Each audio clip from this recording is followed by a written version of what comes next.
Shalom, all praises to Yahweh, Ba'Shem Yahushua, Ba'Shem Rakakadash. Double honors to the apostles and those great millstone and rule well. And Shalom to the brothers out there pushing the word and sincerity and truth to the four corners of the earth, man. Yeah. Um, so, there's Ark on the Sun.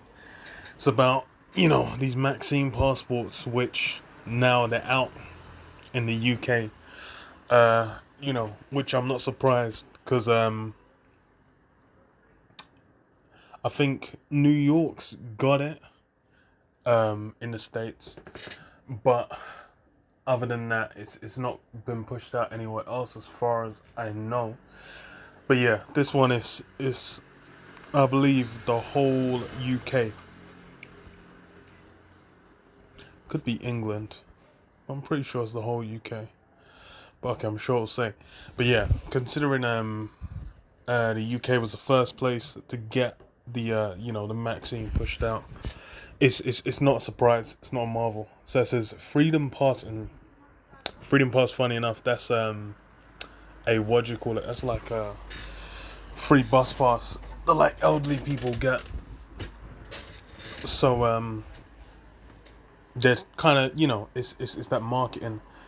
Essentially, like this is meant to be it's meant to be the solution for all the woes that have been since like the lockdown started last year. Everything goes back to normal.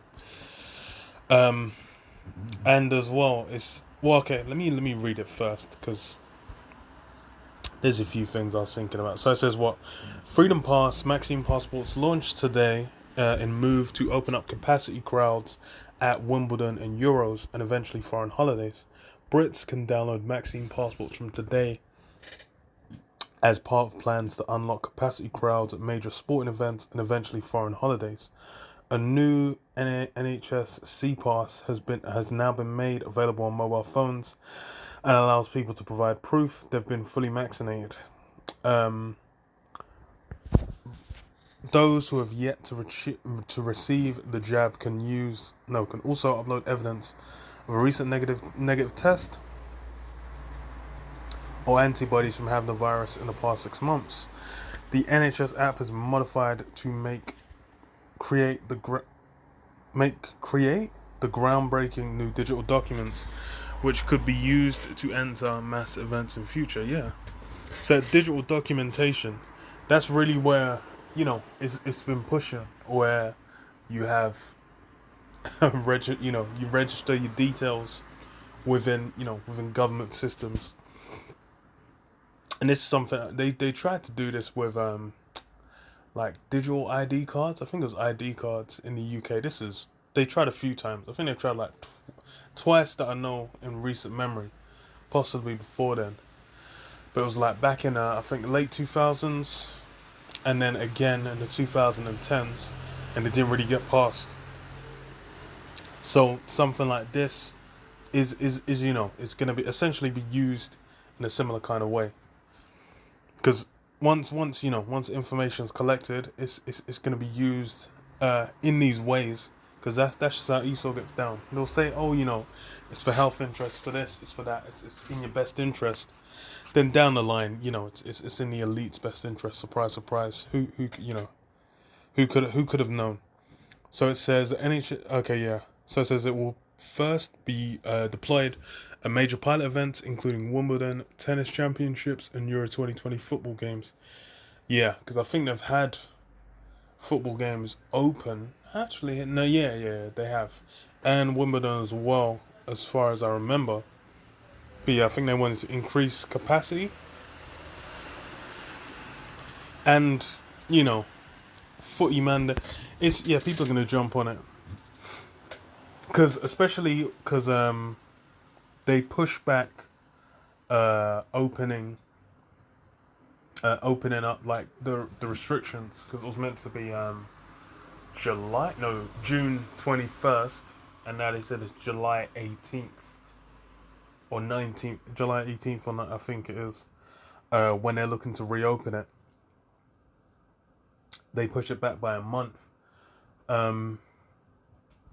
because and that's, that might keep getting pushed back, or they could go the way of essentially saying, if you want to jump on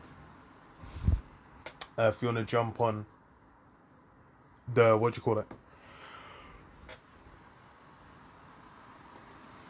the passport, then you're not gonna have to worry about those restrictions. They might just be like, okay, look, when they keep it restricted for people that aren't that haven't received them the Maxxines, but for if you got proof, you got the app, you got whatever, you're registered, you're thingy on there, then yeah, it's all good to go.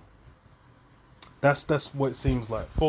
I think for like festivals, football matches, etc., that's more likely than not, because it's kind of surprising to hear they said, oh yeah, we're gonna get festivals going on this summer, and I think they said there's a couple of gigs. There's more than, I think it's like 9 or 10, maybe even more gigs that got had to get either cancelled or pushed back because of the restrictions not loosening on the 21st. 20, yeah, on the 21st. So yeah.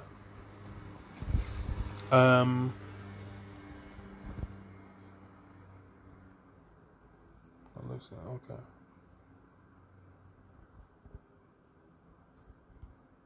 So it says it'll be okay, yeah. So it says a Whitehall source told the Mail the fans make some of the greatest sporting moments truly special. Using the NHSC pass will help us to safely unlock capacity crowds at the Euros and Wimbledon and hopefully deliver a fantastic summer of sporting success. For now, the pass will only be available to those who have tickets to the test events, who will be sent a special code to download it. Okay. So yeah, being trialed. But yeah, it says, but if trials are successful, it could be rolled out into the wider public in the near future. And it don't even matter if they're successful or not. They'll roll it out, because it's just like with the track and trace. That shit apparently wasn't even working for like the whole summer, but it was out there. But that's everyone everyone's been broken. They're doing as they're told now. So it says, well, under the scheme, those who haven't been double jabbed will be able to do a lateral flow test at home and log their result on the app. And this is what's money as well, because all them tests, it's like, what, 120, £130 something for them. It's, Esau really don't waste the crisis for shit. So it says, under the scheme, those who haven't been, yeah, okay. So stewards of the grounds will then carry out random spot checks on some spectators to make sure they're negative. It's thought such technology could also be used later this summer to unlock foreign holidays to places including Europe. Cabinet Office Minister Michael Gove is currently leading a review into the use of Maxxine Passports domestically.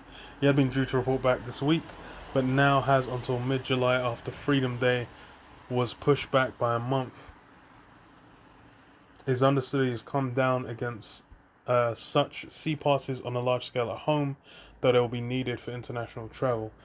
I think already it's Europe has, well, they've been working on one. I'm not sure if it's been released.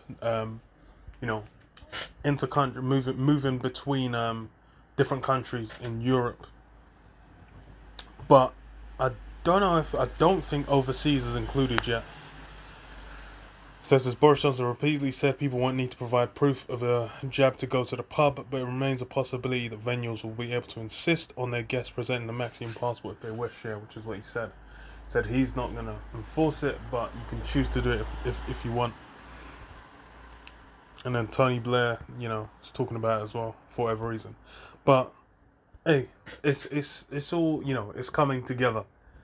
You can see the Maxxine getting pushed out, the passports.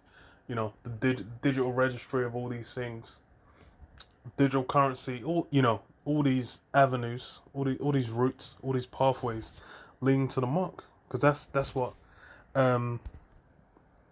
Esau's after. Esau's after that control. He wants his new world order, his system, his rulership locked in place.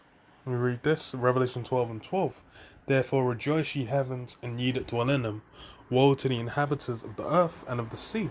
For the devil is come down unto you, having great wrath, because he knoweth that ye have but a short time. Yeah. These elites are coming down with great wrath because they know they have a short time. They're basically looking to cement what they can within their time, man. They know the prophecies. They can see essentially with the brothers on the street corners pushing out the word, with the word going out, through the unicorn, through the internet, getting blasted. These guys are getting put. The pressure's getting put on them, man. Spiritually, they're they're being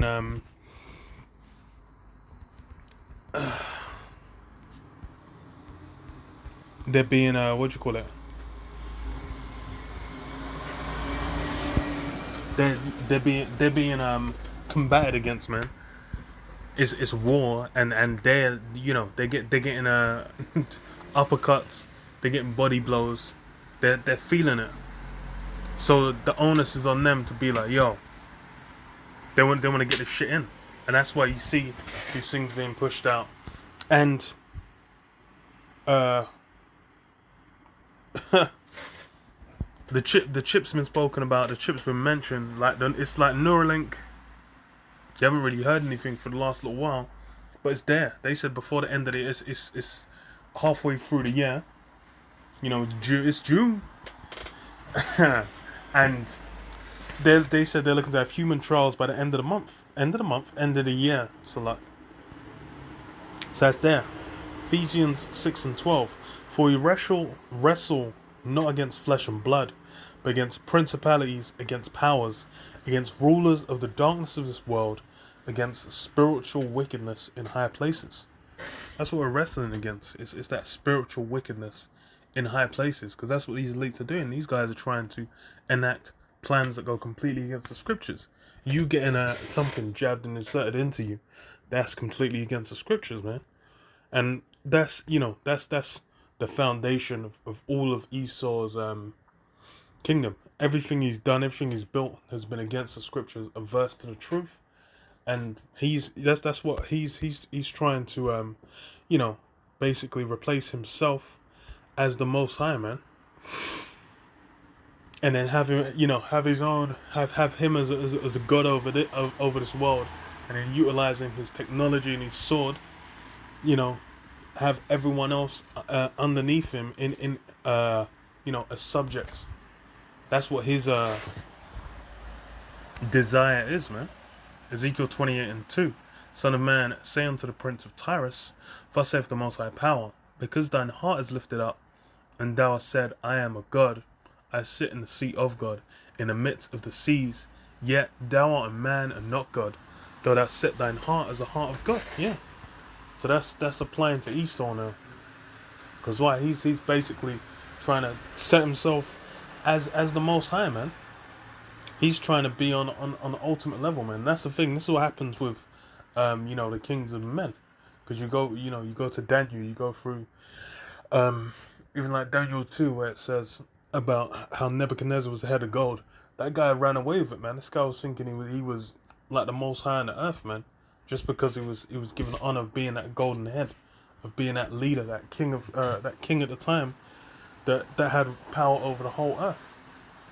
That's why you had to get abased. And that's the thing, it's the same thing with Esau. Esau now is, because he's had the rulership, he's had it for a period of time, he's really running away with it. He really thinks the Most High is down with everything he's doing and wants him to set up an eternal rule.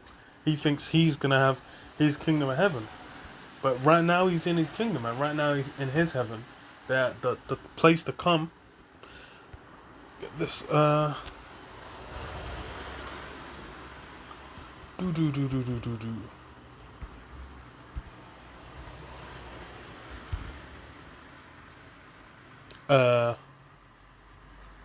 Second Ezra 6:8, and he said unto me from Abraham unto Isaac, when Jacob and Esau were born of him, Jacob's hand held first the heel of Esau.